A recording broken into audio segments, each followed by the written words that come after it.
Oke, selamat sore teman-teman. Nah, ini salah satu proyek kita di Semarang, tepatnya di Semarang Atas. Mungkin di video waktu awal pengerjaannya sudah sempat tayang ya, Val ya? Nah, ini kita di tahapan yang paling sulit, salah satu di sebuah proses kolam natural. Sekali lagi teman-teman, hampir di setiap vlog yang saya membahas proyek-proyek natural di Blaze Group, kita memang sudah dari sejak lama memprioritaskan bahwa pasangan batu alam ini kita harus benar-benar ibaratnya bukan asal nata, bukan asal milih batu, bukan asal masang, tetapi bagaimana perpaduan batu dengan kolam, dengan landscape, dengan tema yang akan kita setting ini bisa blend, artinya menjadi satu kesatuan seni atau art yang sangat epic. Makanya kalau teman-teman sekali lagi bukan kita mau compare atau membandingkan, saya yakin pekerja pond builder ataupun kolam ataupun estetik ataupun landscape di Indonesia ini selain Blaze ini teman-teman bisa lihat yang lain, dan tidak semua, catatan penting ya, tidak semua bisa men-setting dengan tema-tema natural yang punya nilai art, nilai seni yang sangat enak sekali dilihat mata. Tapi kali ini saya pengen update sekaligus kepengen edukasi sharing teman-teman. Di dalam perjalanan Blaze Koi Center dan Blaze Pond Group ini teman-teman, sebetulnya memang ada beberapa tim leader atau tim yang saya sudah tidak bisa bekerja sama lagi, artinya sudah keluar dari Blaze. Ya sekali lagi saya nggak mau bahas kenapa, daripada nanti saya dipikir jelek-jelekin dan segala macam, tapi intinya sudah kita putuskan kita udah tidak bisa kerja bareng lagi lah, seperti itu. Nah, mereka ini sebetulnya masih membuat pond sampai sekarang ya. Mungkin beberapa customer lama Blaze tahulah beberapa orangnya yang bikin masalah, troublemaker dan lain segala macam. Dan mereka masih pakai embel-embel, oh saya bekas timnya Blaze, saya dulu Blaze itu saya yang ngerjain bla bla segala macam. Tapi setelah dikerjakan si beliaunya ini, hasilnya waduh. Ya bahkan sempat ada satu customer yang sampai telepon saya sendiri, loh Pak ini katanya bekas timnya Blaze kok bikinannya seperti ini, speknya seperti ini, settingannya kok jauh banget dengan settingan Blaze. Nah teman-teman simpulkan sendiri. Nah intinya teman-teman, saya sore hari ini akan sharing bahwa ada beberapa poin penting yang harus diperhatikan kalau teman-teman ini mau memilih pond builder terutama di tema-tema natural. Yang pertama teman-teman harus punya patokan bahwa si pond builder ini, atau dalam artian saya sering nyebutnya, saya nggak mau diri saya sendiri yang menonjol atau apa, saya sering sebutnya tim ya secara menyeluruh. Memang ide, konsep, tema itu dari awal itu sudah harus ditentuin dulu. Nangkep ya teman-teman ya. Contohnya nih Val, kamu lihat shootnya ke sana terus Val. Ini area tidak terlalu besar teman-teman. Area tidak terlalu besar. Lebarnya ini berapa ya Mas ya masakannya? 2,5 kali 4. 2,5 kali 4. Enggak, areanya Mas, landscape-nya kok. Area landscape-nya ini mungkin lebarnya 4 ya kayak ya? Lebih kok. 4 lebih ya? 4 lebih. Kesana nih, memanjangnya 10 ada enggak? Mungkin ya kita Enggak nyampe dari 10. 10-an lah ada. 10 ya, oke, 4 kali 10. Dan 4 kali 10 ini teman-teman lihat, harus ada kolam natural, harus ada space filter, harus ada area air terjun, harus ada landscape yang nanti untuk jalan setapak, batu, koral, dan lain-lain, dan harus ada tanaman. Nah, bayangin, artinya 4 kali 10 piro Mas? 40 meter persegi ya paling ya, anggap ya. 40 meter persegi harus mencakup itu semua teman-teman. Makanya di awal saya plan dulu kolamnya seberapa, air terjunnya seberapa, filternya idealnya seperti apa, di finishingnya nanti supaya ngeblend dengan kolam seperti apa, landscape yang di kanan kiri kolam seperti apa, planting tanamannya, itu nggak gampang teman-teman. Jadi sekali lagi kalau teman-teman yang mau nyoba dengan pond builder yang sekedarnya ya monggo. Tapi mungkin murah, betul. Tapi ya sekali lagi teman-teman ya, saya selalu bilang ada harga, ada rupa gitu loh. Ini aja kita udah nyeting, Mas Ani ini hari keberapa? Ketiga ya? Yang untuk fokus batu? Kedua, mau ketiga ini kan. Artinya masih berantakan nggak? Berantakan. Dan itu loh Pak, kok lama? Sekali lagi kita kepengen menyajikan suatu hasil, suatu tatanan ini yang benar-benar enak dilihat dan customernya juga puas untuk jangka panjangnya, seperti itu. Nah itu yang pertama ya, jadi menentukan landscape, menentukan area itu sangat penting sekali. Komposisi idealnya kolamnya seberapa, air terjunnya seberapa, filternya seberapa, itu harus benar-benar pas. Nggak boleh asal setting. Nah, yang kedua, pemilihan jenis batunya penting nggak kira-kira, Val? Oh, penting banget teman-teman. Batu besarnya berapa, batu mediumnya berapa, bentuknya seperti apa. Nggak bisa kita asal milih. Contohnya saya pernah bikin satu video, nanti kalau ada tolong ditampilin.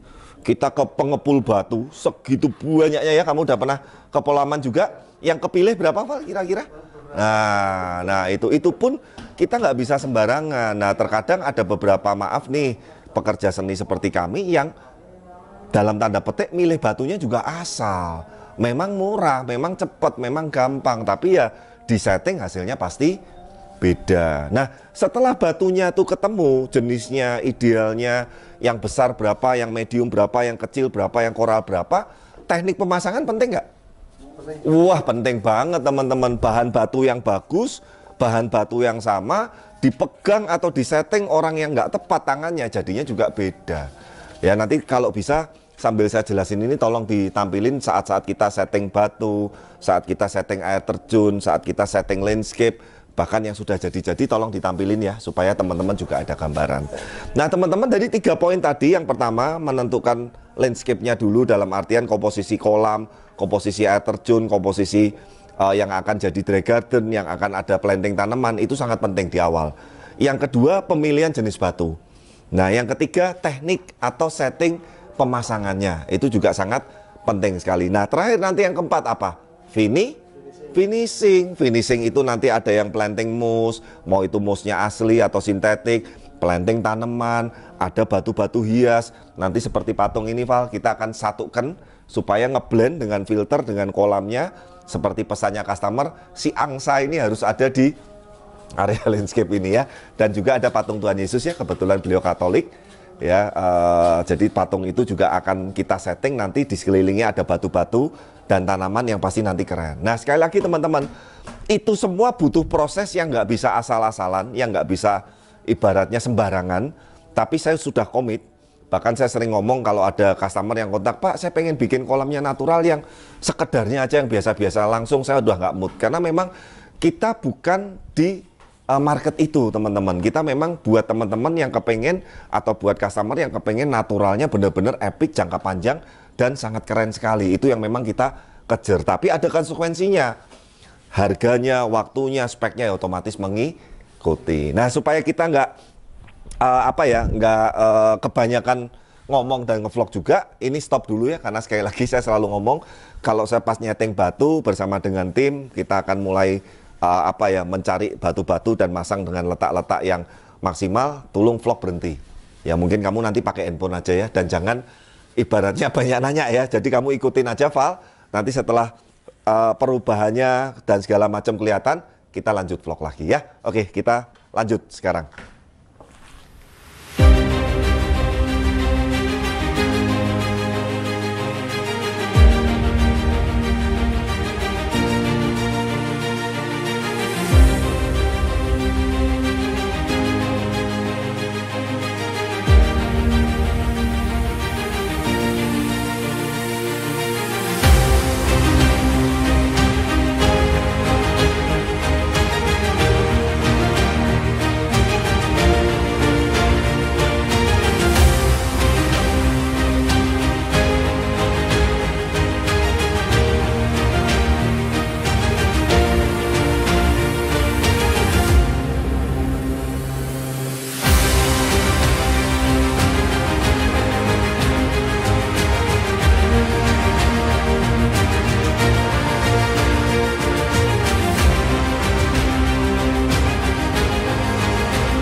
Oke teman-teman, nah inilah teman-teman, semoga tadi yang sebelum kita vlog, kalau perlu nanti waktu awal fotonya sebelum dipasang batu sampai proses ini baru sekitar 40% ya teman-teman ya. Sekali lagi, karena material batunya yang sisanya ini sudah nggak enak untuk dipasang, jangan dipaksain. Jadi besok saya mungkin akan hunting, kemungkinan mungkin bisa butuh 2 rit lagi sampai ke area terjun. Nah teman-teman bisa lihat perubahannya. Ini belum finishing final ya, sekali lagi ya, masih 40%. Tapi saya akan jelaskan konsepnya. Jadi ini nanti tatanan batu truli, batu alam ini akan menutup semua area dinding kolam yang area atas dan landscape kanan kiri. Nah, kemudian kamu shoot ke arah kolamnya, Val. Itu kenapa ada batu-batu yang ada di dalam kolam, itu nanti untuk lebih ke estetik. Dalam artian nanti kena air, kena gelombang, nanti yang atas-atasnya saya kasih beberapa tanaman air, di atas dindingnya saya temuin dengan mus sintetik, segala macam, supaya maksudnya nggak kesannya area kolamnya ini kosong-song. Nangkep ya? Kalau kosong-song ini kan terlalu minimalis sekali. Lah, tapi kenapa Pak kok dikasih batu-batu, apa nggak bahaya buat ikannya? Nah, sekali lagi teman-teman, mungkin saya juga mesti harus jelaskan, di kolam kali ini customer sudah bilang, diisinya ikan koki dan tamasa. Itu ikan dua jenis itu sangat tidak beresiko sekali untuk kebentur batu. Lain halnya kalau koi teman-teman, koi itu kalau kaget, dia bisa dengan speed sangat cepat sekali, dia bisa membentur batu, itu bisa mengakibatkan luka, gombel dan lain segala macam. Jadi ini sekali lagi kebutuhannya untuk ikan mas koki dan tamasaba, jadi masih ada batu-batu yang di dasar itu nggak apa-apa gitu loh, saya jamin, saya garansi akan aman. Nah, itu kamu lihat kan masih ada sedikit celah-celahnya itu Val, yang di dasar itu. Nanti kita taburi dengan koral yang kecil, medium, sehingga intinya ikan itu nggak bisa masuk, koki atau tamasaba itu nggak bisa masuk ngumpet di area batu itu. Kok nggak sekarang Pak? Nah ini dindingnya kan mau di finishing cat dulu. Dan sekali lagi yang ada di dasar kolam, nanti masih ada beberapa tambahan, ini saat ini karena batunya habis, itu tidak dipermanen. Artinya hanya diletak-letakkan aja, kayak kamu ingat seperti kita bikin yang di Semarang Atas BSB. Oh iya. Ya, itu di situ intinya kita kasih variasi karena itu untuk ibaratnya apa sih istilahnya reflection pool ya. Jadi nantinya juga diisikan kecil-kecil, entah apa itu customer karena belum menempati, jadi belum diputuskan. Tapi intinya teman-teman, kalau ini isinya ikan koi, kita nggak rekomen. Nah, kalau isinya ikan koi suatu saat mau ganti customer, batunya tinggal diangkat-angkatin keluar, karena ini nggak dipermanen, kurang lebih seperti itu. Nah, sisi kanan ini plantingnya sudah ada sebagian terisi, teman-teman bisa lihat bedanya. Sekali lagi teman-teman, memang untuk proses finishing dan pemasangan batu ataupun tanaman atau planting untuk kolam-kolam natural ini sangat-sangat sekali butuh kesabaran, butuh feeling, butuh rasa yang ini memang tidak bisa dikerjakan dengan tergesa-gesa. Sekali lagi teman-teman ya. Nah itu sebagian tips dari kita, dari Bless. Kalau bisa bermanfaat saya juga ikut senang, tapi nanti jangan terus dianggap, wah yang lainnya kalau notanya batunya sama semua langsung ditata-tata gitu doang, besar-besar semua, kecil-kecil semua. Ya sekali lagi ya, teknik, segala macam, selera, taste, tiap pekerja seni itu berbeda-beda. Tapi kalau ciri khasnya Bless seperti ini, kita tidak pernah memasang batu satu ukuran, satu jenis yang sama keliling, apalagi seperti nata Lego, apalagi cuma ditumpuk-tumpuk kayak pondasi, itu menurut saya memang gampang. Tapi sekali lagi kalau untuk dilihat jangka panjangnya, kamu nge-shootnya dari sini ke sini aja Val, jangan nge-shoot saya terus, biar kasih apa netizen nggak bosen ya, Pak Ade terus yang di-shoot ya. Nah ini loh, artinya teman-teman coba lihat, perhatikan antara batu besar, batu kecil, batu medium, batu belah, batu yang bentuknya agak pipi, batu yang agak tinggi, batu ada ketemu kecil, itu kita berusaha supaya itu semut, intinya seperti itu. Nah kurang lebih sih ini target kita ya, semingguan lagi udah beres bisa running, termasuk landscape kanan kirinya yang masih berantakan itu. Nantinya ada pulau yang dari apa namanya rumput gajah mini, saya bikin kontur supaya tidak monoton, habis kolam kok langsung ketemu rumput lurus. Nah seperti itu nanti kita masuk ke tahapan finishing akhir. Yang pasti area air terjun juga lagi dibikin konstruksinya yang belakang sendiri tuh, kelihatan enggak Pak? Oh, ya. Yang di belakangnya Mas Aan ya. Nah semoga intinya melalui vlog ini teman-teman bisa mendapat gambaran memang ciri khas Bless itu intinya kalau membuat kolam natural seperti ini, tinggal temanya mau batunya jenisnya apa, mau temanya Mediterranean, tropis, Japanese garden, natural, yang ibaratnya ke jungle, itu sekali lagi hanya masalah selera. Yang pasti kita akan pasti selalu memberikan karya dan hasil seni yang terbaik, terutama untuk finishingnya. Dan bagi teman-teman yang tertarik untuk membuat kolam, baik itu natural dengan spek yang seperti ini, yang cocok dengan desainnya, dengan spek filter nanti ya, kalau udah masuk ke filter, kita juga akan shoot. Ini filternya juga bukan asal-asalan loh teman-teman. Ya, meskipun tidak pakai under gravel, tapi filter ini saya jamin nanti untuk hasil airnya, kesehatan ikannya, dan yang paling penting maintain-nya, itu sangat-sangat mudah dan sangat gampang sekali. Karena itu menjadi salah satu yang kita prioritaskan, supaya customer tuh jangan sampai punya hobi, punya kolam, tapi malah direpotkan dengan hobi itu sendiri gitu loh. Itu kan kasihan juga ya, seperti itu. Nah, semoga teman-teman melalui video ini kita bisa update ya. Ini puji Tuhan Semarang tahun ini tumben agak rame ya. Ini sudah project ke-6 ya untuk di tahun ini yang di Semarang ini. Masih ada lagi Semarang yang di BSB. Kemudian ada Semarang yang Pak Sindu itu mana ya daerah ya? Gajah Mungkur. Masih ada Semarang lagi di Giren Candi ya Mas Anam ya, Aan ya. Terus ada satu lagi Semarang di Puri Mediteran, itu juga lagi proses finishing semua. Yang pasti teman-teman, kita nanti pasti akan update satu persatu. Mohon maaf kalau agak terlambat-terlambat karena memang sendiri saya ataupun Noval ini untuk ketemu vlog seperti ini juga hampir jarang. Seminggu paling berapa? 2 kali ya kita ketemu ya. Biasanya saya juga keluar kota, Noval pun juga ada tugas yang lain. Intinya kita pasti akan berusaha, tapi mohon maaf kalau agak terlambat. Yang pasti teman-teman dukung terus channel kami, like, comment, subscribe. Saya Aan dan tim mohon izin pamit dan sampai ketemu lagi di video-video berikutnya. Bye-bye.